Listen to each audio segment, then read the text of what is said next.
Il-Gżejjer Maltin huma mżejna b'numru kbir ta' kappelli u knejjes żgħar li jsebħu l-bliet u l-irħula jew il-kampanja ta' pajjiżna f'xiwiet fil-katakombi jew saħansitra anke f'xijar. Anġlu Fenek japprezza dan il-wirt imprezzabbli ta' pajjiżna u jqatta' ħafna mill-ħin tiegħu jaħdem mudelli ta' kappelli Maltin fl-injam. U dejjem kelli dik il-ħajra li nipprova nagħmilhom. U nara fejn qegħdin. Nieħdilhom fejn ma nistax nagħmel ritratt, nara b'għajnejja.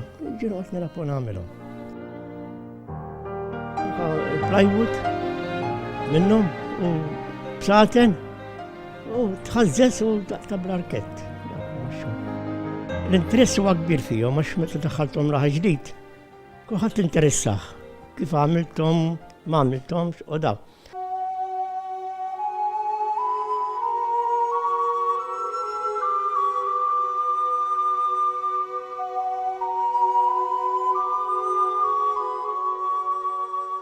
Anġlu Fenek fl-aħħar jiem kienet jesebixxi x-xogħol tiegħu fil-Bir Mula Heritage, dar storika mibdula f'mużew f'Bormla, ġojjel arkitettoniku uniku f'pajjiżna fuq waħda mill-5 għoljiet ta' Bormla, l-għolja ta' Santa Margherita. Dar maqsuma fuq 3 livelli, razzett antik minn żmien puniku Ruman fil-kantina, parti medjavali fil-livell ta' triq u parti ristrutturata mis-seklu 17, proprjetà ta' John Vella. Meta ħadna hawnhekk bħala biex nibdew nikkonvertuh f'mużew, sibna parti li kienet imbarrata u din il-parti tiġik il-kurżità li inti tittara xem.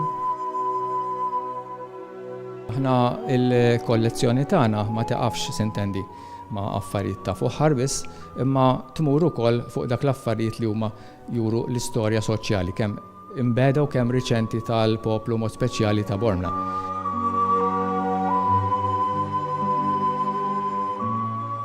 Dan huma affarijiet li il-bniedem ġeneralment jekk għadda żmienhom ħanarmihom.